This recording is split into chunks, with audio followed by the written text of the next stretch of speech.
The funeral director adjusted my father's tie one last time before closing the casket. I stood there in my simple black dress, watching them prepare to take him to his final rest. My phone buzzed in my purse. I'd forgotten to silence it. "I've changed your locks. This building is for respectable people only." The text was from Diane Morrison, my neighbor from Unit 4B. Attached was a photo of my apartment door with a shiny new deadbolt installed. My hand shook as I read her follow-up message. "Your loud music, strange visitors, and irregular hours are done. Pack your things from the hallway when you get back. Diane Morrison, Building Committee Chair." I almost laughed at the absurdity. Loud music? I was a classical pianist who practiced with headphones after 6 p.m. Strange visitors? Those were my father's hospice nurses coming to check on me after his death. Irregular hours? I'd been at the hospital and funeral home for 2 weeks straight. "Sophia, we're ready," the funeral director said gently. I slipped my phone back into my purse. My father deserved my full attention today. Diane Morrison could wait. The service was beautiful. My father, Anthony Reeves, had touched many lives as a high school history teacher. Former students, now adults with children of their own, came to pay their respects. They shared stories of how he'd inspired them, helped them through tough times, or simply made them laugh with his terrible history puns. "Your father was so proud of you," his best friend Carl whispered to me. "He talked about you constantly." His daughter, the financial genius who was going to change the world. I squeezed Carl's hand. Dad had been my biggest cheerleader when I left my corporate job to start my own investment firm. He'd even been my first client, trusting me with his modest retirement savings. That initial investment had grown enough to pay for his care during his final illness and still leave a substantial sum. What Carl didn't know, what nobody except my lawyer knew, was that my father had been far wealthier than anyone imagined. His frugal lifestyle and modest teacher's salary had hidden a brilliant investor who'd quietly amassed a fortune through decades of smart decisions. He'd left everything to me, including his crown jewel, the entire Rosegate Commons building where I lived. My phone buzzed again. This time it was building security.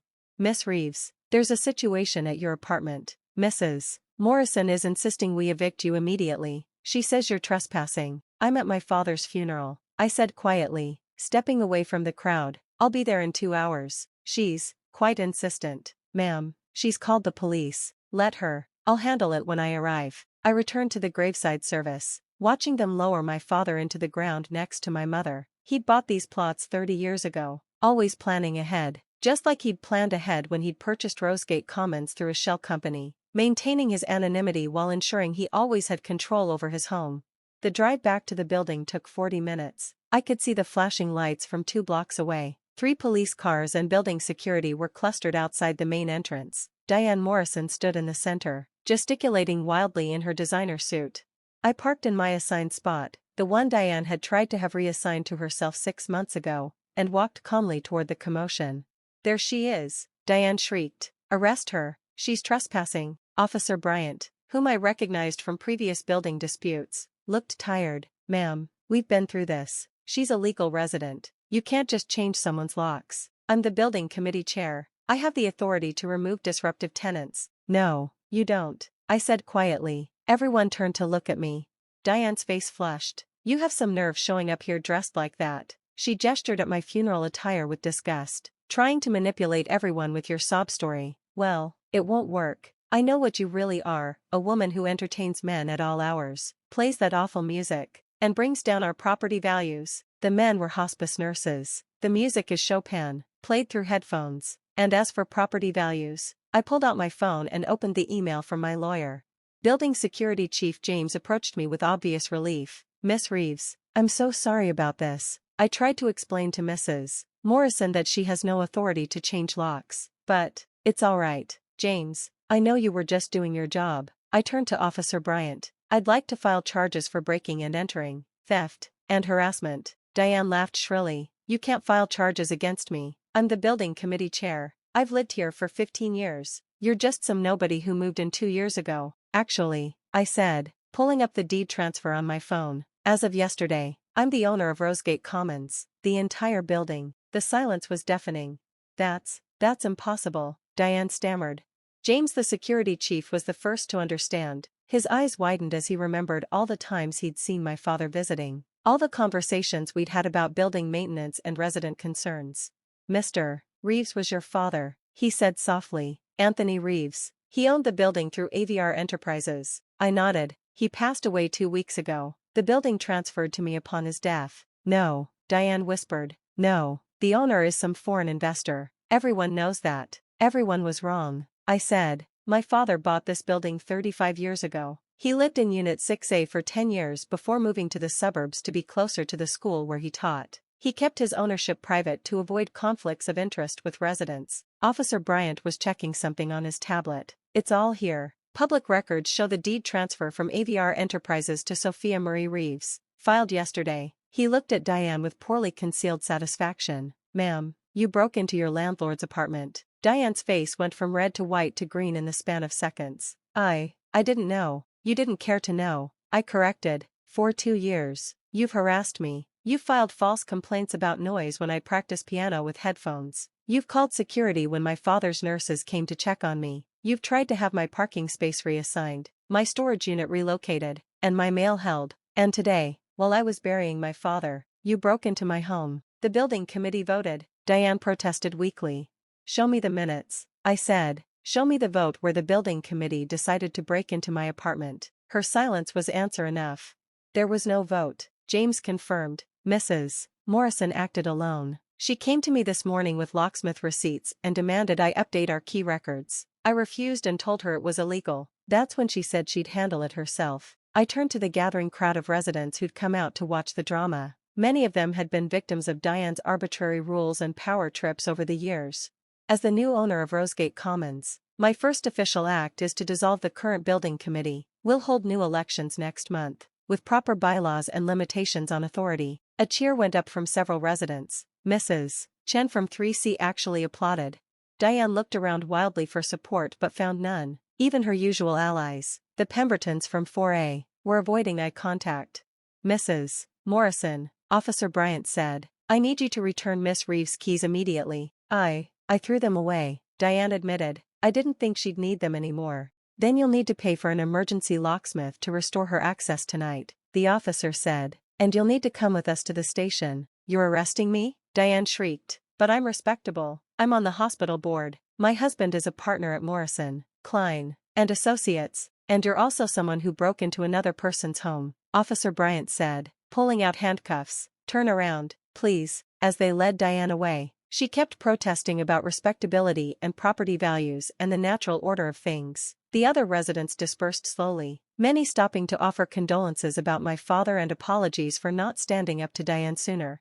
James stayed behind. Your father would be proud of how you handled that, he said. He always said you had a gift for staying calm under pressure. You knew him well? We played chess every Sunday morning in the lobby for 20 years. He never mentioned owning the building, but he always asked detailed questions about maintenance issues and resident concerns. Now I understand why. James paused. He talked about you constantly, said you were brilliant but too humble for your own good. Guess he was right. I had no idea you were the Sophia Reeves from Reeves Capital Management. I smiled sadly. He insisted I make my own way, not trade on his connections. I didn't even know he owned this building until last week when the lawyer read his will. What are your plans for it? Honor his vision, I said. He believed in community, in people taking care of each other. Diane turned the building committee into her personal kingdom. We're going to fix that. The locksmith arrived within an hour, and I finally entered my apartment. Everything was as I'd left it that morning except for a pile of my belongings that Diane had already removed, stacked haphazardly by the door. My father's photograph, the one I kept on the entry table, had been knocked over and the frame cracked.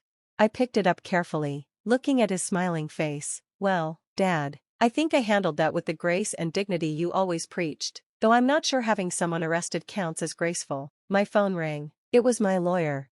Sophia, I heard about the incident. Building security called me. Are you pressing charges? Yes. She needs to face consequences. Good. I've already fielded 3 calls from her husband's law firm trying to make this go away. They're offering to pay for damages and issue a formal apology. Not good enough, I said. She terrorized residents for years, using her position to bully anyone she deemed unrespectable. It ends now. The next morning, Diane's arrest made the local news. Building committee chair arrested for breaking and entering wasn't the headline she'd probably imagined when she woke up yesterday. Her husband's law firm issued a statement distancing themselves from her actions.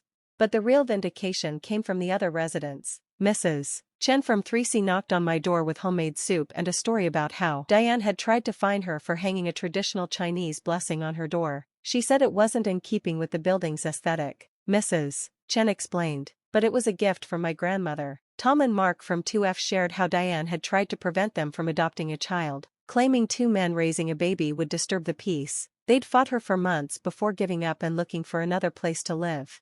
"Please don't make us move," Tom said. "This is our home. Nobody's moving," I assured them. "In fact, if you're still interested in adopting, my father's will included provisions for family-friendly renovations to the building. We're adding a playground and child-proofing the common areas." The stories kept coming. Diane had denied a wheelchair ramp request as unsightly. She'd rejected a therapy dog as disruptive. She'd even tried to evict a young teacher for having students visit for tutoring, claiming it was running a business from home. Each story strengthened my resolve. My father had bought this building to create a community, not a kingdom for petty tyrants. The criminal case moved quickly. Diane's lawyer tried to argue it was a civil matter between landlord and tenant, but the prosecutor, who happened to live in a building with a similar HOA horror story, disagreed. Mrs. Morrison used her perceived authority to commit breaking and entering. The prosecutor argued she destroyed property, attempted theft, and showed premeditation by arranging the locksmith in advance. The fact that she chose to do this while Miss Reeves attended her father's funeral shows particular cruelty. Diane pleaded no contest to misdemeanor breaking and entering. She was sentenced to probation, community service, and ordered to pay restitution. The judge also issued a restraining order preventing her from holding any position of authority in any residential building for 5 years. But the real consequences came from the civil suit. My lawyer was thorough, documenting years of Diane's discriminatory actions as building committee chair. The hospital board quietly requested her resignation. Her husband's law firm suggested she take an extended sabbatical from their charitable foundation work. The building newsletter, which Diane had controlled with an iron fist, published its first free edition in years. The headline, "New Beginnings at Rosegate Commons." It featured interviews with residents about their hopes for the building's future and a tribute to my father, the secret owner who'd protected them from the shadows. I found evidence of his protection everywhere. Rent increases that Diane had pushed for had been mysteriously rejected by ownership. Renovation requests she'd denied had been quietly approved and funded. Every time she'd tried to evict someone for arbitrary reasons, the management company had found reasons to delay or deny her request. "Your father was a guardian angel," James told me. "Now I understand why he always seemed to know when someone was struggling." 6 months later, Rosegate Commons was transformed. The new building committee, elected fairly, included Mrs. Chen, Tom and Mark, and a rotating seat for newer residents. We'd installed the playground, added the wheelchair ramp, and created a community garden on the roof. Diane's unit went on the market after her divorce was finalized. Her husband, mortified by the scandal and furious about the impact on his firm's reputation, had left her for a younger associate who actually was everything Diane had accused me of being. The irony wasn't lost on anyone. I approved the sale to a young couple. She was a social worker. He was a freelance artist. Exactly the kind of unrespectable people Diane would have hated. They loved the building's new community spirit and immediately joined the gardening club. On the first anniversary of my father's death, we held a memorial in the lobby. Residents shared stories of his kindness, how he'd secretly paid for groceries when someone was struggling, how he'd arranged job interviews for unemployed residents through his teaching connections, how he'd made everyone feel welcome regardless of their background. He never wanted credit, Mrs. Chen said, just wanted to help. I stood before his portrait, which now hung in the lobby with a plaque, "Anthony Reeves, teacher, neighbor, friend, a man who believed in community." My phone buzzed with a text from an unknown number. I almost ignored it, then recognized the area code. It was from the state where Diane had relocated. "I heard about the memorial. I'm sorry for everything. Your father was a good man, and you're a worthy successor. I was wrong about what makes someone respectable. DM." I didn't respond. Some bridges, once burned, don't need rebuilding, but I hoped she'd learned something from the experience. That evening, I sat in my apartment, the same one Diane had tried to take from me, playing Chopin on my piano. No headphones this time. The music drifted through the building, and nobody complained. In fact, Mrs. Chen opened her door to listen better, and Tom and Mark brought their newly adopted daughter to sit in the hallway and hear the nocturne.